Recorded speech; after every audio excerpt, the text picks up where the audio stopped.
The Argonian Account, Book 2, by Wogan Jarth.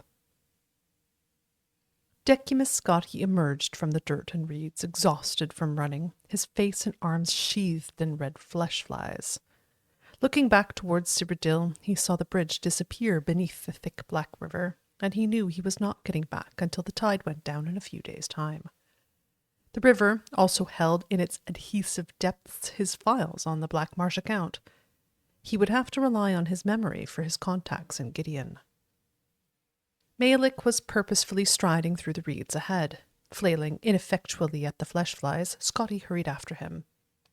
"We're lucky, sir," said the Redguard, which struck Scotti as an extraordinarily odd thing to say, until his eyes followed where the man's finger was pointing. "The caravan is here." 21 rusted, mud-spattered wagons with rotting wood and wobbly wheels sat half-sunk in the soft earth ahead. A crowd of Argonians, grey-scaled and grey-eyed, the sort of sullen manual labourers that were common in Cyrodiil, pulled at one of the wagons which had been detached from the others. As Scotti and Malik came closer, they saw it was filled with a cargo of black berries, so decayed that they had become hardly recognizable. More a festering jelly than a wagon-load of fruit. Yes, they were going to the city of Gideon, and yes, they said, Scotti could get a ride with them after they were finished unloading this shipment of lumberries. "How long ago were they picked?" Scotti asked, looking at the wagon's rotten produce. "The harvest was in last seed, of course," said the Argonian, who seemed to be in charge of the wagon. It was now sun's dusk, so they had been en route from the fields for a little over 2 months. Clearly, Scotti thought, there were problems with transportation. But fixing that, after all, was what he was doing here as a representative of Lord Vannick's building commission. It took close to an hour of the berries rotting even more in the sun for the wagon to be pushed to the side, the wagons in front of it and behind it to be attached to one another, and one of the 8 horses from the front of the caravan to be brought around to the now independent wagon. The labourers moved with dispirited lethargy, and Scotti took the opportunity to inspect the rest of the caravan and talk to his fellow travellers. 4 of the wagons had benches in them, fit for uncomfortable riders. All the rest were filled with grain, meat, and vegetation in various stages of corruption. The travellers consisted of the 6 Argonian labourers, 3 imperial merchants so bug-bitten that their skin looked as scaly as the Argonians themselves, and 3 cloaked fellows who were evidently Dunmer, judging by the red eyes that gleamed in the shadows under their hoods. All were transporting their goods along this, the Imperial Commerce Road. "This is a road?" Scotti exclaimed, looking at the endless field of reeds that reached up to his chin or higher. "It's solid ground of a sort," one of the hooded Dunmer shrugged. "The horses eat some of the reed, and sometimes we set fire to it, but it just grows right back up."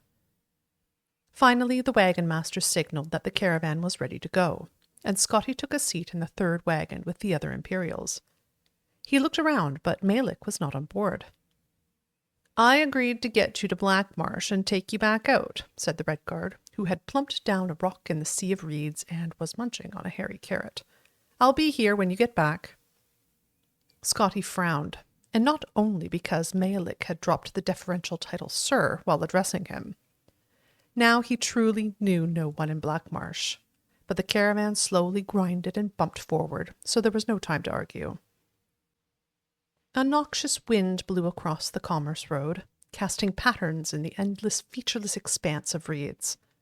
In the distance, there seemed to be mountains, but they constantly shifted, and Scotti realized they were banks of mist and fog. Shadows flitted across the landscape, and when Scotti looked up, he saw they were being cast by giant birds with long, saw-like beaks, nearly the size of the rest of their bodies. "Hackwings," Caro Gemulus, an Imperial on Scotti's left, who might have been young but looked old and beaten, muttered. "Like everything else in this damnable place, they'll eat you if you don't keep moving. Beggars pounce down and give you a nasty chop, and then fly off, and come back when you're mostly dead from blood loss." Scotti shivered. He hoped they'd be in Gideon before nightfall. It was then it occurred to him that the sun was on the wrong side of the caravan. "Excuse me, sir," Scotti called to the wagon master. "I thought you said we were going to Gideon." The wagon master nodded. "Why are we going north, then, when we should be going south?" There was no reply but a sigh. Scotti confirmed with his fellow travellers that they too were going to Gideon, and none of them seemed very concerned about the circuitous route to getting there.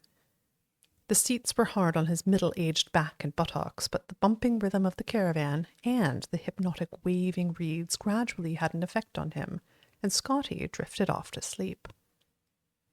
He awoke in the dark some hours later, not sure where he was. The caravan was no longer moving, and he was on the floor, under the bench, next to some small boxes. There were voices speaking a hissing, clicking language Scotti didn't understand, and he peeked out between someone's legs to see what was happening. The moons barely pierced the thick mist surrounding the caravan, and Scotti did not have the best angle to see who was talking.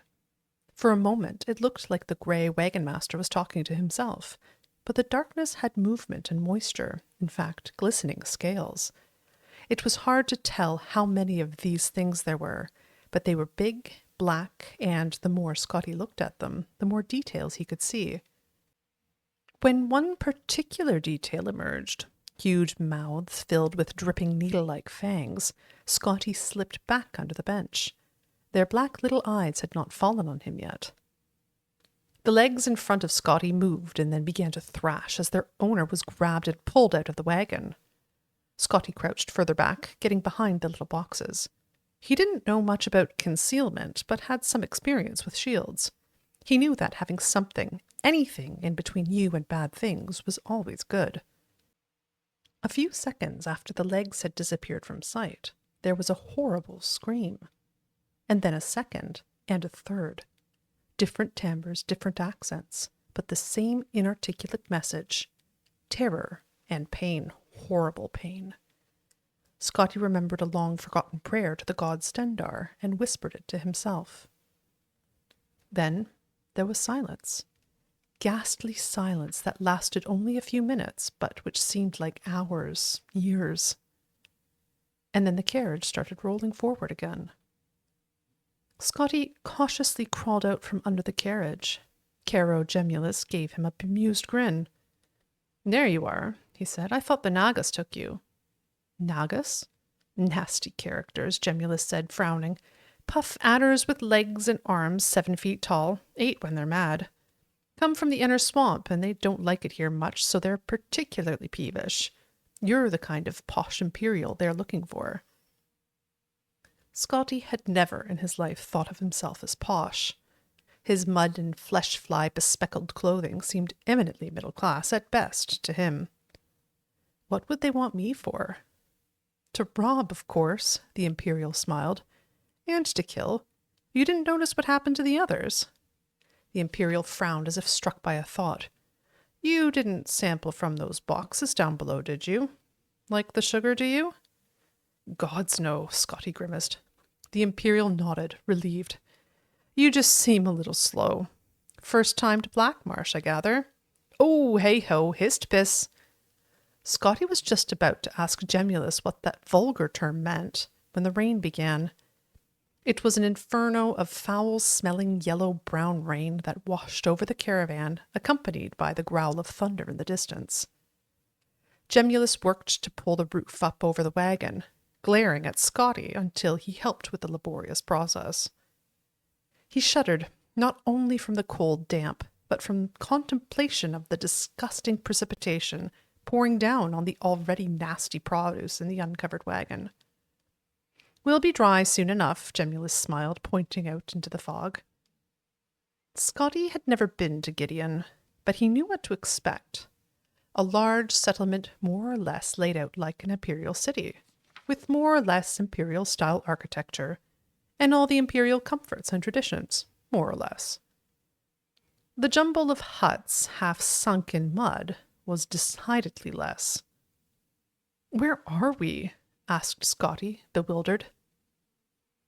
Hixinoag, replied Gemulus, pronouncing the queer name with confidence. You were right. We were going north when we should have been going south.